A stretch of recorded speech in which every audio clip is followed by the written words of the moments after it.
আপনার এত বড় সাহস, আপনি ওনাকে থাপ্পড় মারলেন? আরে ও তো একটা বেয়াদব। যখন পুরা ইনভেস্টটা হয়ে যাইব তখনই খেলা শুরু। মেঘলা আর আমার বিয়েটা এখন আর কেউ ঠেকাতে পারবে না। প্রিয় বৃষ্টি, জানি না কিভাবে আমি আমার ভালোবাসার কথা তোমাকে জানাবো। সারা রাত বাইরে থেকে আসলেই তো পারতে। আর তুমি না অকারণে আমাদেরকে ভুল বুঝছো। তোমাকে কি বন্ধু বানিয়ে আমি ভুল করেছি? আমার এই নিঃস্বার্থ ভালোবাসা তোমার ভালো থাকায় কখনো বাধা হয়ে দাঁড়াবে না। আপনার পূর্বে যে অপারেশনটি হয়েছিল, আপনার সেই অপারেশন হওয়ার সাথে সাথে আপনি সন্তান জন্ম দেওয়ার ক্ষমতা হারিয়েছেন।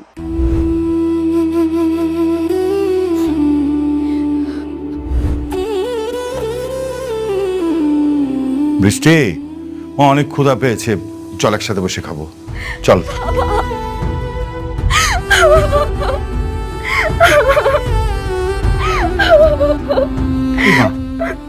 মারে, তুই কান্না করছিস কেন? ডাক্তারের সাথে কথা হয়েছে? হ্যাঁ বাবা, কিন্তু ডাক্তার বলেছে আমি আর সত্যি কোনোদিন মা হতে পারবো না। আরে কি বলছিস? ডাক্তার মিথ্যে কথা বলেছে। দেখ, আমি তোকে প্রয়োজনে নিজে বিদেশ নিয়ে যাব, ওখানে তোকে ডাক্তার দেখাবো।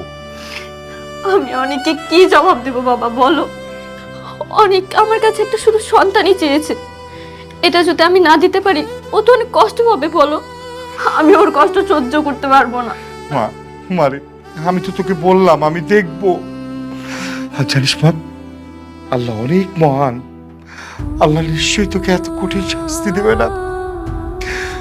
নামাজ পড়, মন থেকে আল্লাহর কাছে দোয়া চাপ, আল্লাহ আমাদের সব বিপদ থেকে রক্ষা করবে।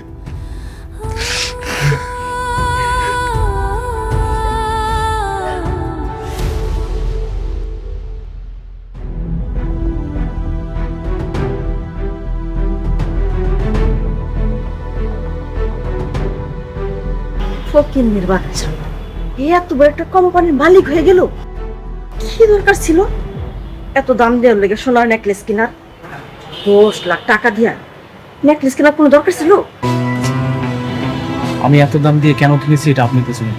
আরে ওই বস্তির ফকিন্নির লেগা একটা কম দামি জিনিস কিনা দিলে হইতো। খামাখা তুমি এতগুলো টাকা নষ্ট করলা বাবা। বাবা, চাষি কিন্তু খারাপ বলেনি, ওরে একটা নকল কখনো দিয়ে দাও। আর এইটা আমার মেয়ের জন্য রেখে দাও, ও কিন্তু নকল করে বুঝবে না। আপনারা সামান্য এই 10 লাখ টাকা কথা ভাবতেছে, ওই রকম শত শত নেকলেস কিনতে পারে। ওই ফকিন্নির লেগে তুমি 10 লাখ টাকা দিয়া সোনার নেকলেস কিনছো? কই, আমার মায়ের লেগে তো তুমি 10,000 টাকা দিয়ে একটা কিছু কিনে দাও নি বাবা। আপনাদের মেয়ের কথা বাদ দেন তো, শুনেন, এখন শুধুমাত্র মেঘলার কথা ভাব। যে কোনো ভাবে হোক ওকে রাজি করাতে হবে, দরকার হলে ওর পায়ে ধরবেন। হ্যাঁ, আমি ও রাজি না হলে? রাজি না হলে এই বাড়ির থেকে আপনাদেরকে বের করে দেবেন, তখন গিয়ে রাস্তায় থাকবেন।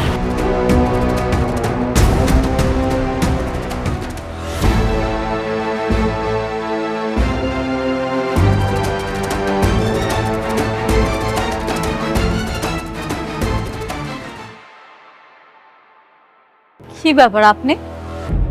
আপনারা না আমি কইছি আপনার কাজ না থাকলে আমার অফিসে আইবেন না। আপনি তো আইছেন লগে করে আবার হ্যাগো লয়ে আইছেন। মতলবটা কি কোন তো?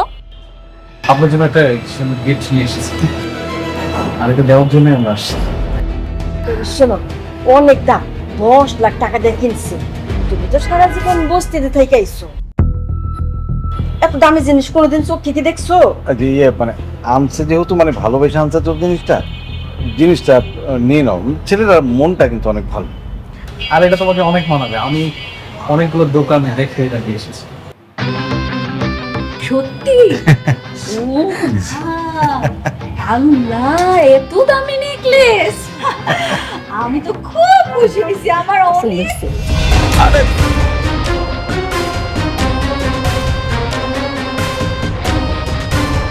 হাই হাই, আপনারা কি ভাবছেন আমার স্বর্ণের জিনিস দিবেন আর হাত করে ফালাইবেন? আপনি আমার স্বর্ণের জিনিস কিনা দিলে আমি আপনার বিয়া করতে রাজি হয়ে যাব? এত সহজ? বৌমা, এত দামি জিনিস আর তুমি এমনি ফেলাই দিলা? তুমি কেমন দামি জিনিস কোনোদিন চোখে দেখছো? আর তাছাড়া তোমার এত অহংকার। হ্যাঁ, আমার অহংকার বাড়ছে, আমার অহংকার বাড়ছে। আপনার কোনো অসুবিধা আছে তাতে? আপনার তো কোনো অসুবিধা নাই। কেন আইছেন এখানে? ভালোই ভালোই কইতেছি, এখান থেকে চলে যান। নাইলে কিন্তু বডিগার্ড দিয়া ঘাস ধাক্কা দিয়া বাড়ি করে দিবি। বোমা আমার কথাটা একটু শোনো। এই রাতুল বাবা কিন্তু খুবই ভালো ছেলে, খুবই ভালো ছেলে, আমাকে অনেকের চাইতে ধরো 1000 গুণ ভালো ছেলে। তুমি যদি ওরে বিয়ে করো না, তুমি কিন্তু বেশ সুখে থাকবে। আর তোর যে অনেক ওটা তোমাকে বেমানি করছে, দ্বিতীয় বিয়া কইরা বউলে ফুর্তি করতেছে। তুমি রাতুলে বিয়ে করো, রাতুল অনেক ভালো ছেলে, দেখবা তুমি রাজ রানীর মতো থাকবা। বুঝছি, কথা আছে না, সোজা আঙ্গুলে ঘৃণা উঠলে আঙ্গুলটা বাঁকাইতে হয়। ওনাদের ঘাড় ধাক্কা দিয়ে বাড়ি করে দাও। না না না না বোমা বোমা তা করো না, শোনো না মা, রাতুল অনেক ভালো ছেলে, তুমি ওর বিয়ে করো, কিন্তু তুমি খুব ভালো থাকবা। বলতেছি রাতুল সাহেব, এসব কি সার্কাস শুরু করলেন? হ্যাঁ, আপনি কি ভুলে গেছেন যে আপনার সাথে আমাদের কোম্পানির একটা বিজনেস চলছে? এই আঙ্কেল আন্টি সিকিউরিটি, ওদেরকে খাট ধাক্কা দেবে একটু এখান থেকে। যাইছি যাইছি।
ফ্রেশ হয়ে গেছো? কি খাবে তুমি? নুডলস বানিয়ে এনে দিই? বৃষ্টি, বসো এখানে। আচ্ছা, একটা কথা বলো তো, তুমি আমাকে না বলে কেন ডাক্তারের কাছে গেছো? আমাকে বললেই তো আমি তোমাকে নিয়ে যেতাম। ভেবেছিলাম তুমি ব্যস্ত, এজন্য বলিনি। বৃষ্টি, এমন চিন্তা আপনার কখনোই করবে না। আমার আবার কিসের ব্যস্ততা? আমার যত ব্যস্ততা আছে সবকিছু তোমাকে নিয়ে। ঠিক আছে, আর কোথাও তোমাকে না বলে যাব না। চলো না, ডাক্তার তো নিশ্চয়ই বলেছে তুমি এখন মা হতে পারবে। যদি আমাদের সন্তান হয় তখন সন্তানের নামটা তোমার নামের সাথে মিলিয়ে রাখবো। কেমন হবে বৃষ্টি? তুমি খুশি তো? হ্যাঁ, খুশি।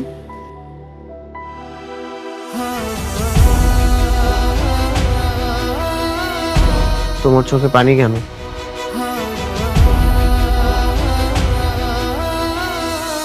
কই, এটা তো খুশির পানি। বৃষ্টি, হ্যাঁ বাবা। আসবো? হ্যাঁ, আসো।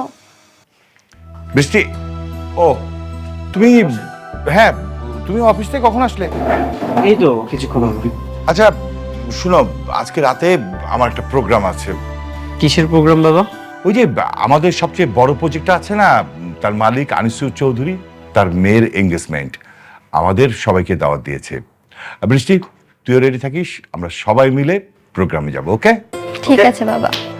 কথা বল তোরা, আমি যাই। বিয়ের পর তো আমাদের একসাথে কোনো প্রোগ্রামে যাওয়া হয়নি, ভালোই হবে এই প্রথম আমরা কোনো প্রোগ্রামে যাব একসাথে।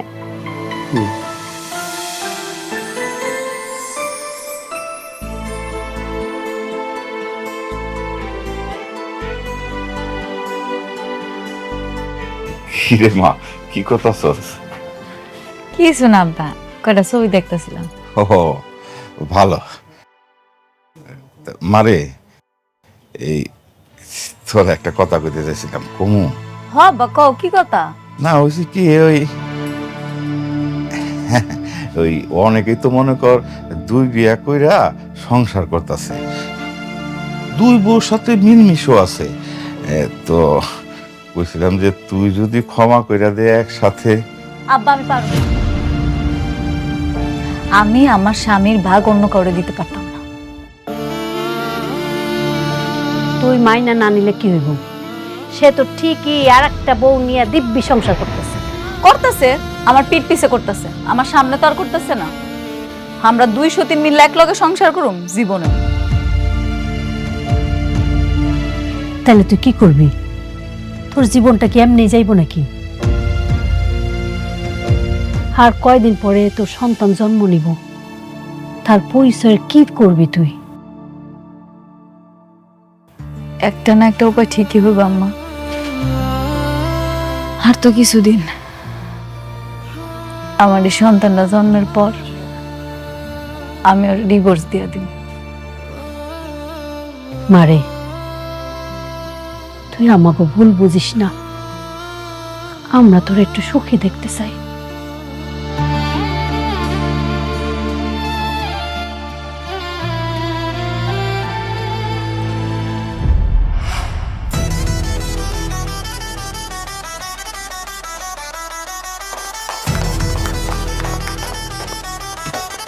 হ্যালো রকি সাহেব, আসুন আসুন।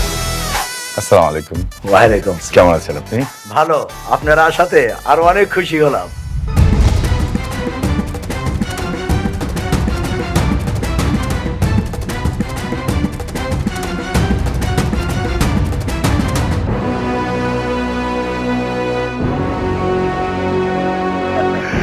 আচ্ছা, পরিচয় করে দিচ্ছি, এ হচ্ছে অনিক, আমার মেয়ে বৃষ্টি, তার জামাই।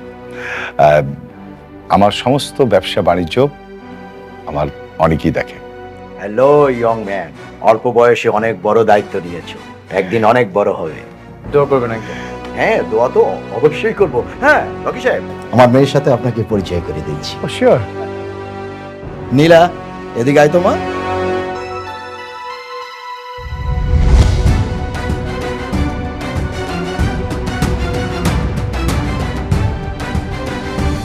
বাবা, হ্যাঁ। তুমি ওকে চিনো? ওকে ইনভাইট করছো তুমি?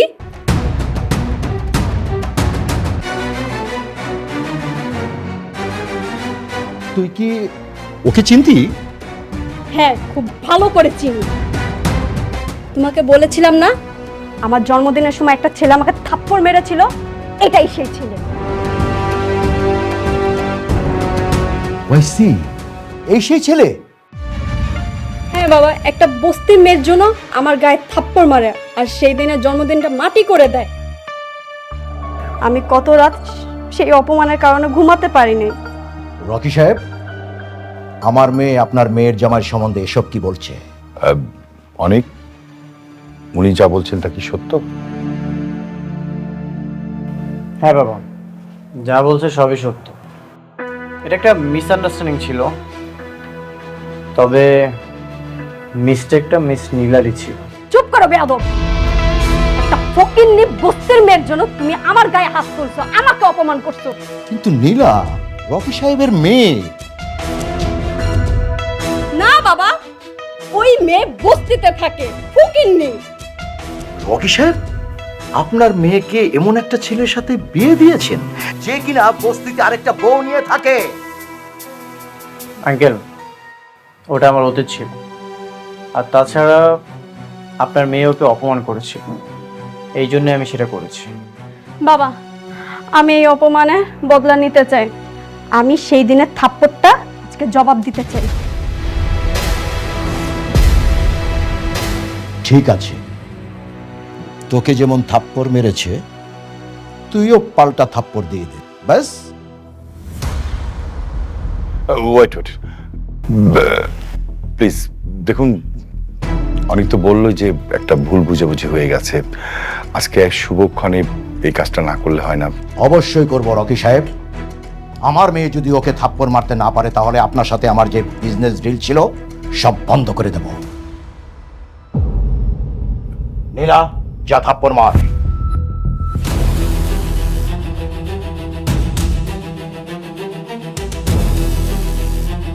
হাত ছাড়ো আমার। আমি বেঁচে থাকতে আমার স্বামীকে কেউ এক বিন্দু পরিমাণ অসম্মান করতে পারবে না, অন্তত এটা আমি সহ্য করব না। বাবা! রকি সাহেব, আমি আবার বলছি, আমার মেয়ে যদি ওকে থাপ্পড় মারতে না পারে তাহলে কিন্তু আপনার সাথে আমার সব কাজ কর্ম আমি সব বন্ধ করে দেব, কথাটা মনে রাখবেন। আপনি যা ইচ্ছা আপনি তাই করতে পারেন, রাস্তার ফকির হয়ে গেলেও আমি আমার স্বামীর সম্মান নষ্ট হতে দেব না। স্বামী তাই না? আমি তোকে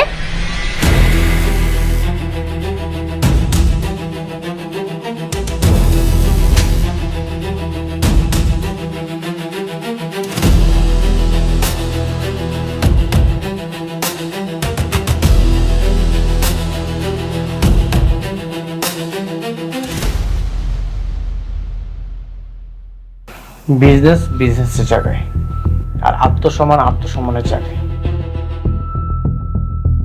আপনারা আমাদেরকে এখানে ইনভাইট করেছেন, আর ইনভাইট করে এনে আমাদেরকে অপমান না করলেও পারতেন। বৃষ্টি, চলো। দেখুন, আমি তো আপনাকে বলেছিলাম যে ছোটখাটো বিষয় নিয়ে এই ঝামেলাটা না করলেই পারতেন, শুনেন নাই। আসি, আসসালামু আলাইকুম।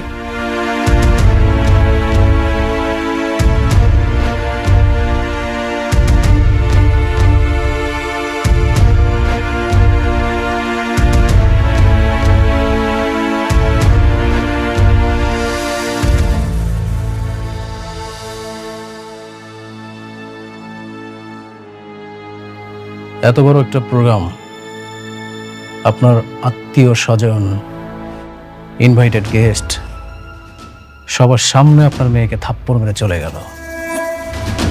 ও শুধু আপনার মেয়েকে থাপ্পড় মারেনি, আপনাকে চরমভাবে অপমান করেছে। ও ভাই দেবে, আমি রাতুল রাজ।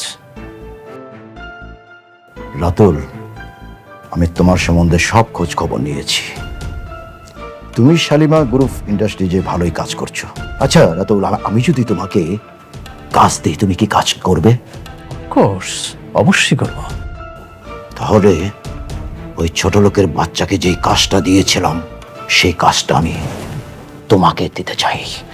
কিন্তু ওরা তো এমনিতেই শালিমা গ্রুপের কাজ না পেয়ে অনেক চাপে আছে, এখন তো ওদের অনেক সমস্যা হবে। আমি চাই ওরা পথের ফকির হয়ে যাক। বাবা, আমিও চাই ওরা পথের ফকির হোক। বাবা please. You're right, clever girl, ও ঠিক বলেছে। তাহলে ডেল। ঠিক।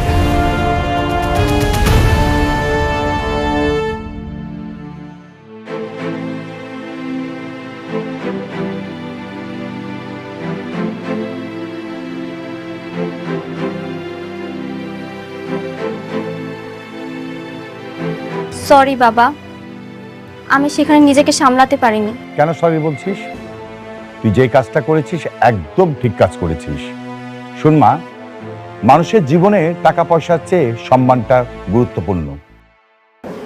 বাবা, আমি ভাবছি উনি হয়তো আমাদের প্রজেক্টগুলো বন্ধ করার চেষ্টা করবে। পারবে না, অলরেডি 60% কাজ ডান। ওরা আমাদের প্রজেক্ট বন্ধ করতে পারবে না। স্যার, একটা খারাপ খবর আছে। কি খবর?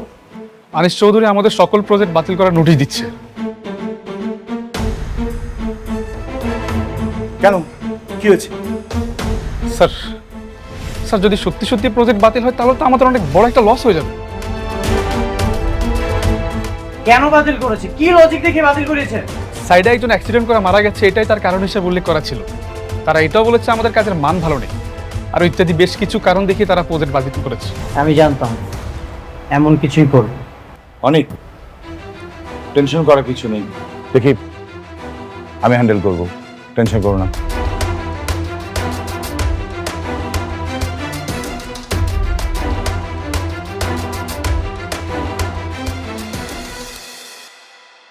না, আমাদের ফকির হলে চলবে না, যেভাবে হোক আমাদের একটা উপায় খুঁজে বের করতে হবে। কিন্তু কি করবো বাবা, আমি তো ভাবতেই পারছি না। আপনি এতটা নড়বড়ে চুক্তি করেছেন, আমাদের পজিশন তো খুব ভালো ছিল, আমরা এটাকে খুব ইজিলি সলভ করতে পারতাম। হ্যাঁ, সেটাই আমার জীবনে চরম ভুল ছিল। আচ্ছা অনিক, বাবা তোমাকে একটা কাজ করতে হবে। কি কাজ বাবা?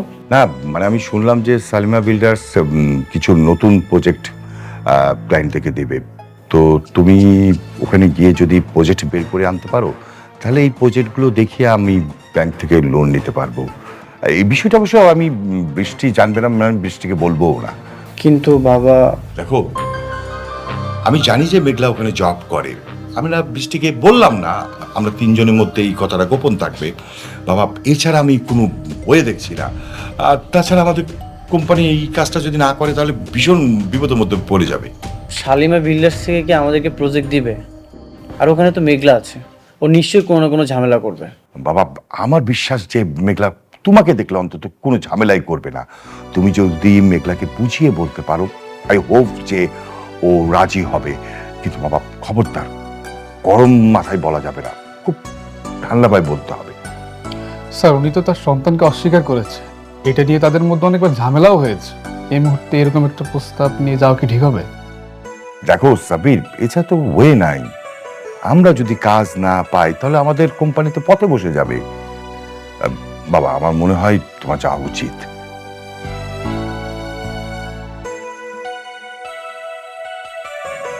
ঠিক আছে বাবা, আমি যাব। হ্যাঁ আচ্ছা ঠিক আছে, অনেক আমার একটু কাজ আছে, আমি গেলাম। যত তাড়াতাড়ি পারো তুমি এটা হ্যান্ডেল করো।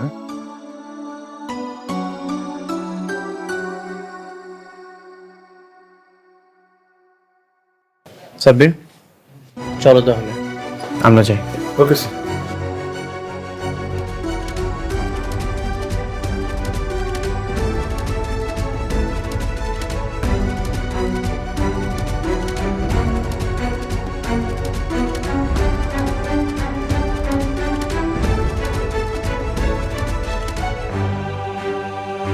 ভিতরে যাওয়া যাবে? ভিতরে যাওয়া যাবে না অনুমতি ছাড়া। আমার কোনো অনুমতির প্রয়োজন নেই, তুমি যে বলো অনেক এসেছো। ম্যাডাম মিটিং আছে, এখন দেখা করবেন না। আপনারা সবাই জানেন শালিমা বিল্ডার্স হয়েছে একটা নামকরা কোম্পানি, আর সেই নামকরা কোম্পানির সুনামটা ধরে রাখা কিন্তু আমাগোই দায়িত্ব। জি ম্যাম।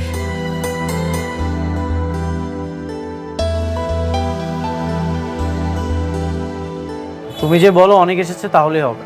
আচ্ছা দেখতেছি।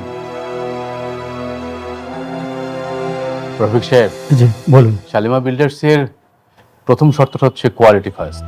অবশ্যই। আপনাকে অবশ্যই, শুধু আপনাকে না সবাইকে বলছি যে অবশ্যই আপনাকে ইট এবং সিমেন্ট বালুটা ভালো দিতে ম্যাডাম হবে। একজন লোক আসছে আপনার সাথে দেখা করতে। কি ব্যাপার, আপনি মিটিং মধ্যে চলে আসলেন? আপনি দেখতেছেন এখানে একটা মিটিং চলতেছে। স্যার ওনাকে বলছি, ওনার শুনতেছেন, ওনার নাসর বান্দা। যান ওনাকে ঘাট ধাক্কা দিয়ে বের করে দিন। ঠিক আছে স্যার, ওকে। হ্যাঁ, কি যেন বলছিলেন রমজান সাহেব?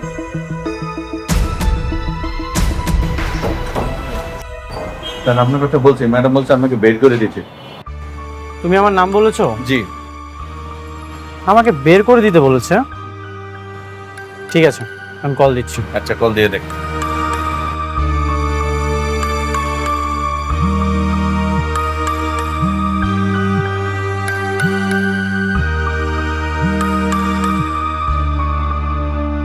Excuse me. হ্যালো। তোমার অনেক অহংকার বেড়ে গেছে তাই না? আমি তোমার সাথে দেখা করতে যাচ্ছি, তুমি এখন আমার সাথে দেখা করতে যাচ্ছ না? কোটিপতি হওয়ার পর খুব অহংকার বেড়ে গেছে তোমার। কি বলতেছো তুমি এসব? কি বলছি তুমি বুঝতে পারছো না? ও আচ্ছা, এখন আমি একদম ক্লিয়ার। তোমার গর্বের সন্তানের স্বীকৃতি দেইনি বলে তুমি এখন আমার সাথে এমন করতেছো।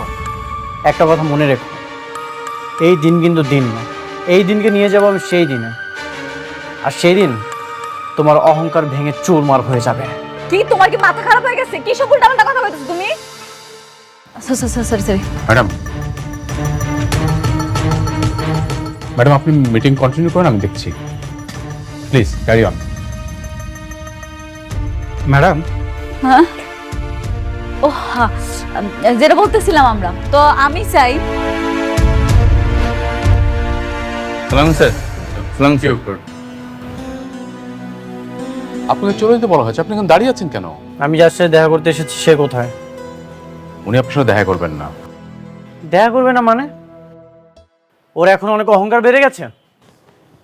সালিমা বিল্ডার্স গ্রুপে যিনি মালিক, তাতে একটু অহংকার থাকতেই পারে অনিক সাহেব।